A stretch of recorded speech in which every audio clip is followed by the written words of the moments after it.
Welcome to Dispatches TV. I'm standing in front of something quite incredible, and we're joined by Phill, who is the pilot of this incredible aircraft. So, Phill, would you mind telling me a little bit about its history and what it is? Yeah, so first off, it's a Catalina. Actual designation is a PBY 5A Catalina, and the P and the B are the important bits, which says it's a patrol bomber.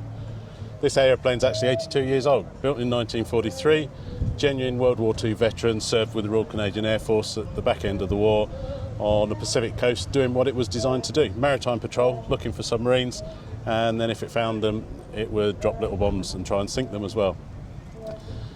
It's really interesting, and you know, it's quite a big aircraft, and it is. I presume it also lands on the ground but also on the water. It does indeed.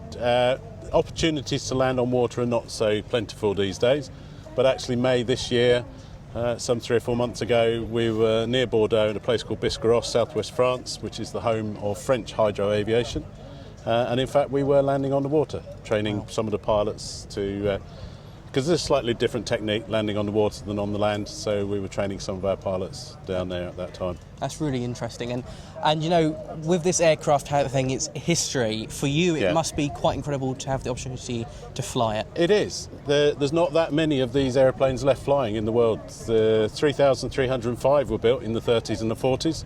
Of that quite big number, only 8 are still flying in the world today. Wow. The other 7 are actually in Canada and the US. This is the only airplane in Europe and the rest of the world that is still flying. So to get the chance is just amazing. Yeah, and the history of it, I know you've briefly touched upon it, but is it a British aircraft, American aircraft, or is it like a joint aircraft production? So the original design comes from an American company, Consolidated Aircraft.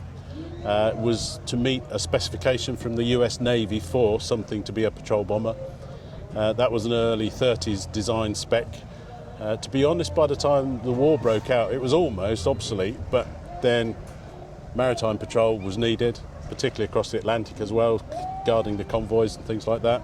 So it came into its own in the Second World War and did a very good job. Yeah, and you know, as we develop, you know, with the magazine and stuff, you know, we're always featuring people like yourselves with incredible things. Yeah. And the history is a little bit testament to it. And I know you said it served, you know, late war, but does it have service logs, history behind it, other than it just served late war? I think we have delved as far as we can. Whether we've got the original logbooks or not, to be honest, I'm not sure. But one of our group is almost, we would say, probably the world's most knowledgeable person on Catalinas. Wow. He's spent 40 years researching, 40 years involved with the group that now flies this aeroplane. And he knows everything almost about every Catalina and where it is nowadays. Yeah. So that's how we found out. We don't, to be honest, actually know the date of the first flight when this airplane came out of the factory. It was built in Canada, a district of Montreal called Cartierville. But we know in October 43 it was handed over to the Royal Canadian Air Force. Okay. So served October 43, the rest of the war, and in fact the Royal Canadian Air Force kept it till 1961. Okay.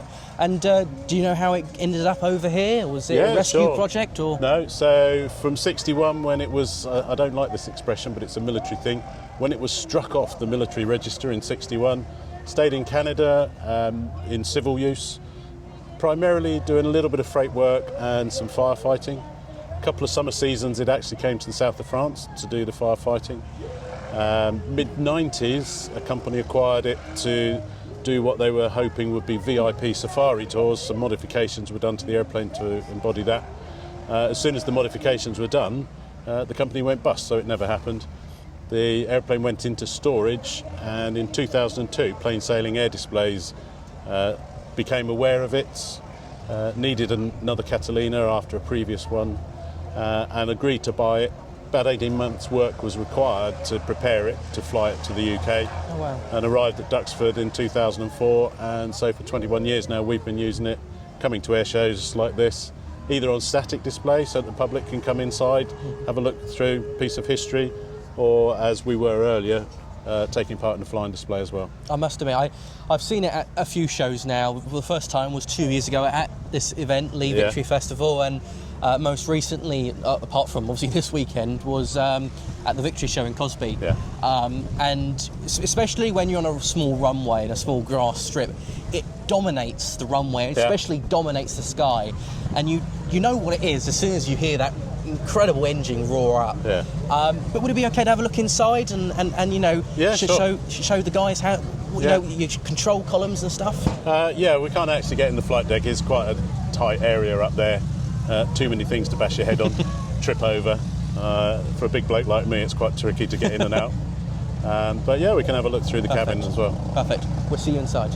So Phil, we've just climbed aboard. Yeah, here we are. Wow, incredible. I mean, you can't see really what we're seeing at the minute, but for you know this aircraft inside out. Indeed. And while we're flying, these are the best seats. Can't sit here for takeoff and landing, but once we're up and flying, these big single-piece perspex windows are not original, admittedly. There was a modification in the 1990s for a company that wanted to do VIP flights.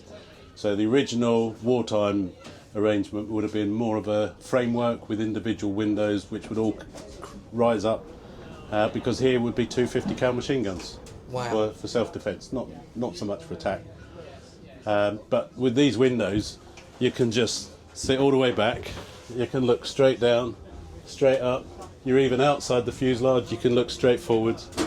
These are just the best seats. I don't think I'd be that confident, but I mean, you know, you'll be fine. It's incredible, and now you're inside, you kind of feel the age of it, you know, and it's incredible to be inside a second model aircraft, especially the history you've told us. So obviously about its bomber, naval bomber career. You can almost imagine the men inside. Indeed, and as you can see, it's not built for comfort. All of this here, that's the outside of the aeroplane. Your average airliner these days has the outside skin and then soundproofing and interior panels and things like that. That's the outside of the airplane. The reality is, in the wartime periods, they wanted as many airplanes as they could get, and they wanted them yesterday, so they had to build them quickly, no creature comforts. And unfortunately, wartime as well, you couldn't guarantee that any airplane would last for more than a couple of weeks or a couple of months. This one, fortunately, has lasted 82 years. So they wouldn't have spent a lot of time, effort, money making the airplane comfortable, because there was that. No, the livelihood of it surviving a couple of months was quite small, wasn't it? Yeah. And obviously, as you say, we're quite lucky that this one has survived such a long time. And obviously, with the organisation that's supporting the aircraft, you can become a shareholder. Yeah, we've got shares available. If anybody's interested, look on the Catalina.org.uk website. The details will be there about how to get involved. That'd be good.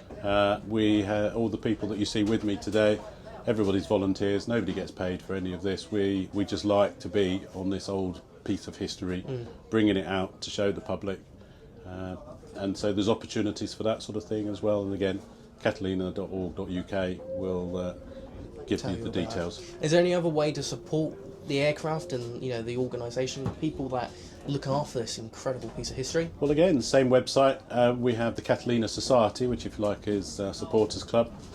Membership is quite reasonable for an adult. It's a little over £30 a year, and every penny goes to supporting the aeroplane.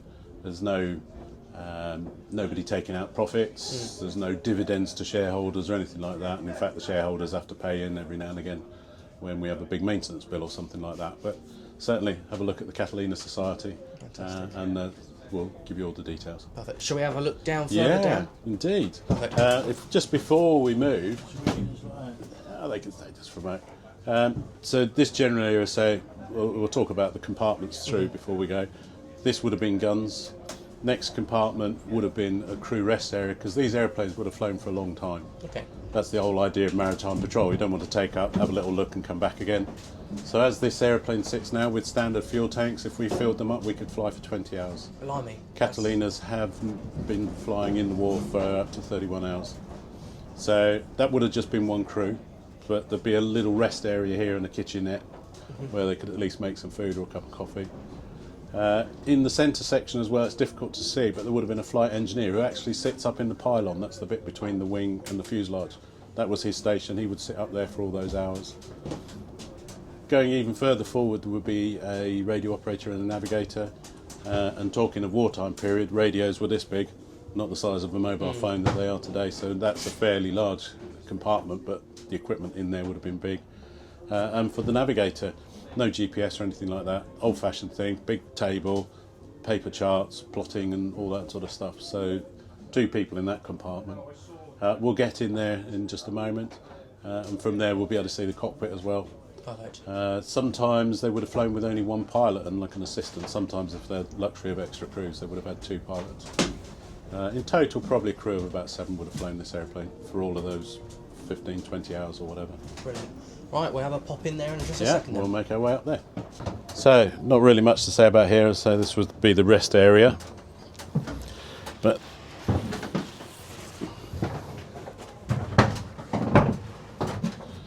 so coming into here, this is quite dark. The original Catalinas, which were purely flying boats, would have been much wider in this compartment, but the amphibian version with undercarriage has all this contraption here for the undercarriage legs, hence it's quite dark and quite narrow.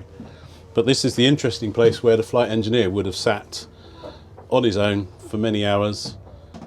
He would have had a set of engine instruments on the panel in front of him. He's got a window either side that he can look at the engine, and poor old fella sitting up there for however long it was, many hours, while the rest of the crew walked backwards and forwards underneath him. So keep going forwards.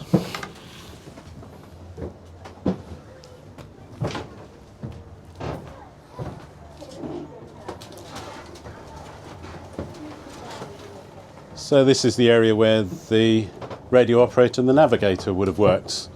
These seats not original, so they're a later addition to enable us to carry passengers. Unfortunately, we can't take fare-paying passengers, so we're unable to offer the pleasure flights. But we can carry our crew and other people on the airplane free of charge. Moving further forward, and the easiest thing is actually to stand up to the side and look into the cockpit.